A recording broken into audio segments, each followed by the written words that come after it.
Residential market analysis and highest and best use. Chapter 2, market analysis, page 6. Check your understanding. 5-question quiz. Number 1. Data that is gathered personally by the appraiser is A. Secondary data, B. Unverified data, C. Primary data, or D. Market data. I'm going to go primary data, C. Number 2. Most specific data are gathered from a... Hold on.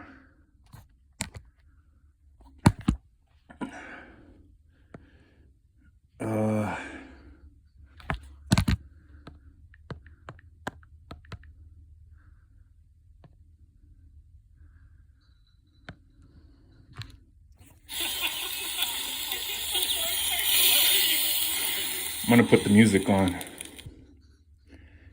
Imagine the places we'll go. Together. Expedia.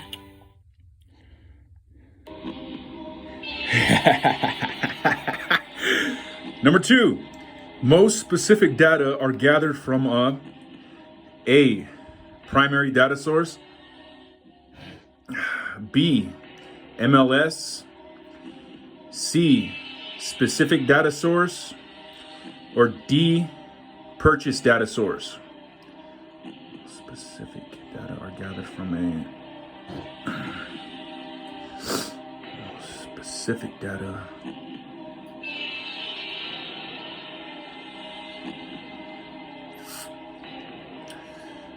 I'm going to go A. Primary data source. Number 3. What type of data would pertain to trends in the local market area?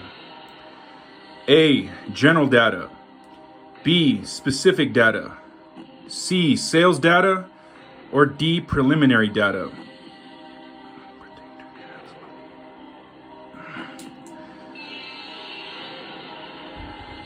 I'm going to go A. General data. Number 4. Which of these would not be an example of general data? A. Streets and roads, B. Municipal services, C. Site size, or D. Shopping. These will not be an example of general data.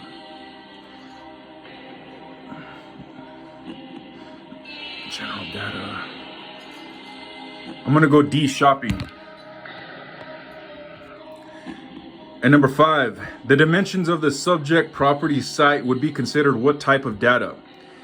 A. Preliminary data, B. General data, C. Specific data, or D. Market data.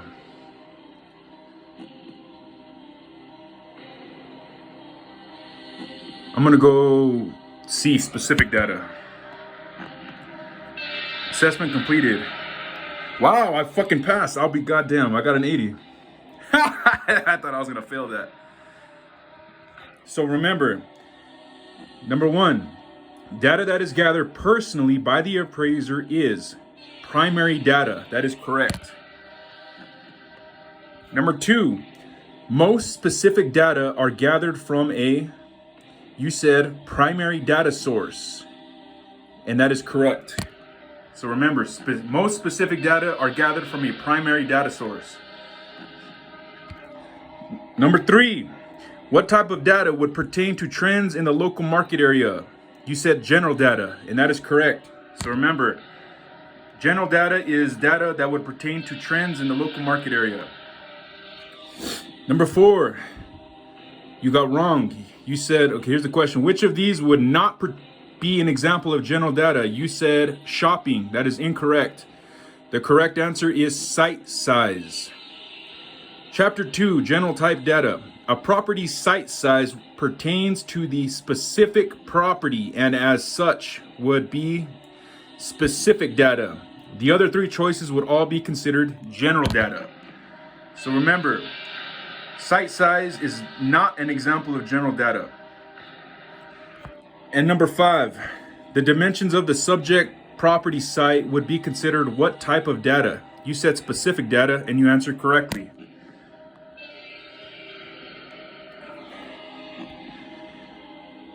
Let me turn the music off.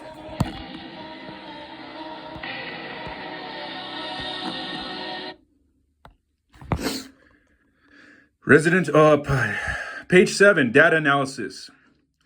Once all of the relevant data have been collected and reviewed, the information that directly affects the assignment must be extracted and isolated. In the course of gathering data, the appraiser would almost certainly collect more than is actually required. However, at the time the appraiser is involved in the data collection process, he or she does not know which of the gathered data may or may not be beneficial or relevant to the specific assignment. At this point in time, the appraiser is now sorting and rejecting bits and pieces of the available data. The sorting and rejecting will ultimately produce the information that is to be of use to the appraiser. The information that is truly relevant to the assignment will then undergo segmentation and will be subjected to further testing and analysis by the appraiser. This portion of the analysis process can be segmented using the following categories. Property type: single or multiple unit residential, commercial, industrial, agricultural, specific purpose, etc. Property amenities and features: single or multi-car garage, fireplace, finished basement area, in-ground swimming pool, sauna, outbuildings, storage sheds, fencing, landscaping, etc. Location within the market area: cul-de-sac, feeder street, adjacent to busy thoroughfare, proximity to community amenities, access to and from the neighborhood, etc. Range of values for those comparable properties being offered for sale. Length of time actively offered to the market. Expired listings. Price reductions. Type of financing being offered for the properties on the market. Any atypical financing concessions, etc.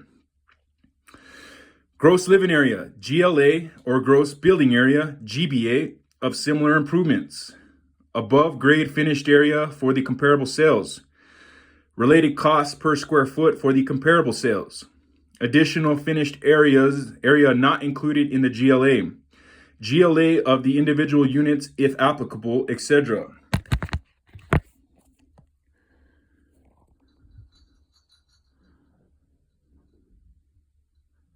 Site size or land area.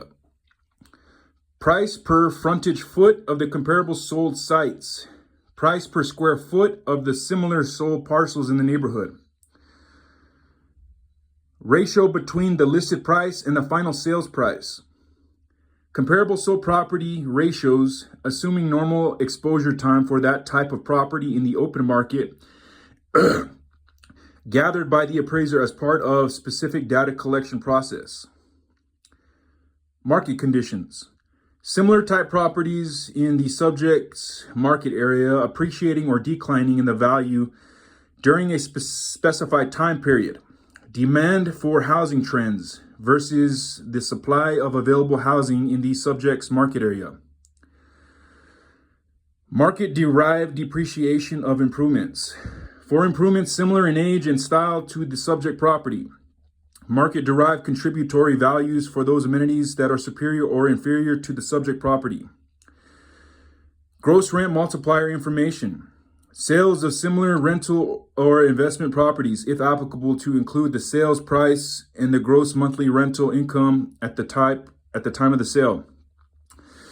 In the appraiser's work file, the resulting information may be organized in the form of tables, charts, or graphs to help the appraiser develop and support the conclusions of the appraiser's analysis.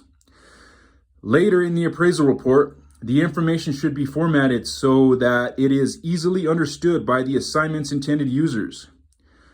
Graphs and charts are especially beneficial as they provide a visible transformation of the appraiser's analysis. The intended users should be able to follow the thought process for the conclusions reached by the appraiser.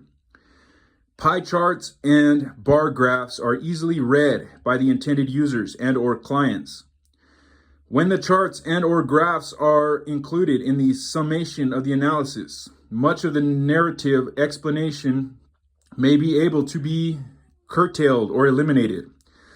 The client and or the intended users can visualize the analysis process by viewing the charts and graphs as well as follow the thought process that was used by the appraiser to arrive at his or her opinion for the credible conclusion of the analysis. Of course, the information extracted and used in the assignment will be compared to various verifiable data sources to ensure its reliability. The appraiser's rules for appraisal development require verification of all information used to produce credible results for the assignment. Additional assignment conditions which may apply in certain assignments may establish specific requirements for the appraiser to verify all information used in the appraisal process using reliable public or private sources. For example, some assignments require personal verification of comparable sales with a party to the transaction: buyer, seller, agent, broker, attorney, etc. Appraiser should have the data verification sources documented in the work file. End of page.